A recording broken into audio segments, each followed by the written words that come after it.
Hello friends, welcome to our channel. இன்றைக்கி நம்ம சேனலில் ஒரு புது மெத்தடில் முட்டை ஆம்லெட் கிரேவி எப்படி பண்ணுறதுன்னு பார்க்க போகிறோம். இது செய்கிறது ரொம்பவே ஈஸியாக இருக்கும், அதோட டேஸ்ட்டு ரொம்பவே நல்லாயிருக்கும். இது எப்படி பண்ணுறதுன்னு இப்போ பார்க்கலாம். பெரிய வெங்காயம் 4 கட் பண்ணி எடுத்துக்கலாம், 4 தக்காளி எடுத்துக்கலாம், 2 துண்டு இஞ்சி எடுத்துக்கலாம், 8 பல்லு பூண்டு எடுத்துக்கலாம், கொஞ்சமாக கொத்தமல்லி எடுத்துக்கலாம். இது எல்லாத்தையும் சேர்த்து இப்போ மிக்ஸர் ஜாரில் அரைச்சிக்கலாம்.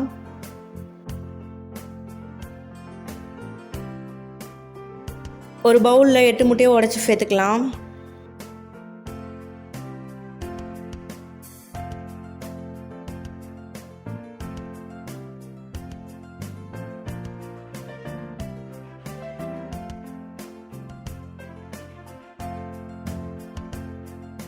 அது கூடவே தேவையான அளவு உப்பு சேர்த்துக்கலாம். ஒரு ஸ்பூன் மிளகுத்தூள் சேர்த்துக்கலாம்.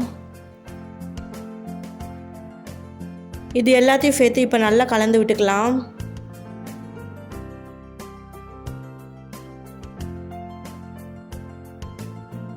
இப்போ பாருங்கள், நல்லா கலந்து விட்டாச்சு. இது ஒரு ஓரமாக இருக்கட்டும்.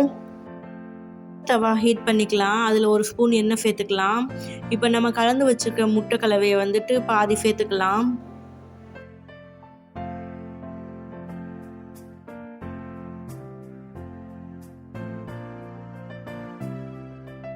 அடுப்பை மீடியம் ஃப்ளேமில் வச்சுக்கலாம். முட்டையை கொஞ்சம் கொஞ்சமாக திருப்பி விட்டு ரோல் மாதிரி பண்ணிக்கலாம். ரொம்ப பின்னாடி மொறுமொறுன்னு வெந்திருக்கக்கூடாது, சாஃப்டாக இருக்கணும் ஓரளவு, அப்போ தான் நல்லாயிருக்கும்.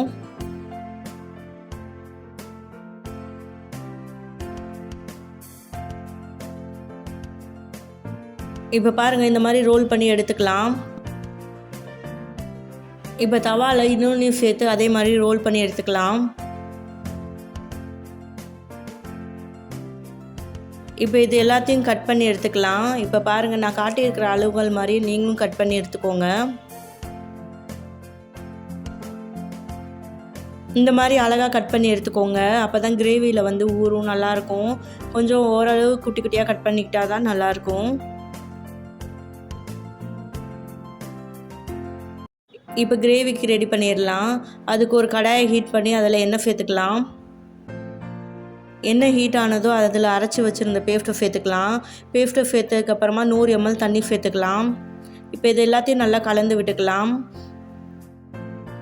இப்போ இதில் ஒரு ஸ்பூன் குழம்பு மிளகாத்தூள் சேர்த்துக்கலாம், ஒரு ஸ்பூன் தனி மிளகாத்தூள் சேர்த்துக்கலாம், ஒரு ஸ்பூன் கரம் மசாலா தூள் சேர்த்துக்கலாம். இது எல்லாத்தையும் சேர்த்து நல்லா கலந்து விட்டுக்கலாம்.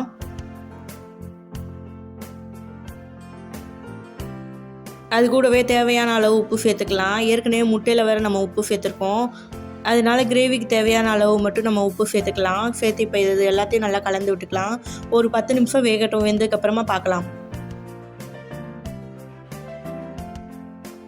இப்போ பாருங்கள், 10 நிமிஷம் ஆயிடுச்சு. கிரேவி நல்லா வெந்திருக்கு, கலரும் நல்லா சேஞ்ச் ஆகிருக்கு, மசாலாலாம் பச்சை வாடை போய் நல்லா வெந்திருக்கு.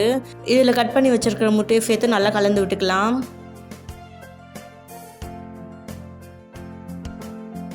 இது ஒரு 5 மினிட்ஸ் தான் நம்ம குக் பண்ண போகிறோம், அதனால் நல்லா சேர்த்து கலரி விட்டுக்கலாம். அப்போ தான் முட்டை எல்லாத்துலேயும் மசாலாவெல்லாம் நல்லா படும். இது ஒரு 5 மினிட்ஸ் மட்டும் சிம்லேயே வச்சு வேக வச்சு எடுத்துக்கலாம். மசாலாலாம் நல்லா ஒட்டணும், அதுக்காக தான் நம்ம ஒரு 5 மினிட்ஸ் வைக்கிறோம்.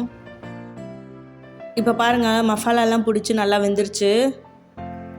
இதில் இப்போ கொத்தமல்லி தூவி நம்ம இறக்கிடலாம். அவ்வளோதான், முட்டை ஆம்லெட் கிரேவி சூப்பராக ரெடி ஆயிடுச்சு. இதோட ஸ்பெஷலே பார்த்திங்கன்னா இட்லி, தோசை, சப்பாத்தி, இடியாப்பம், சாதம் எல்லாருக்கூடையும் வச்சு சாப்பிட ரொம்பவே டேஸ்ட் சூப்பராக இருக்கும்.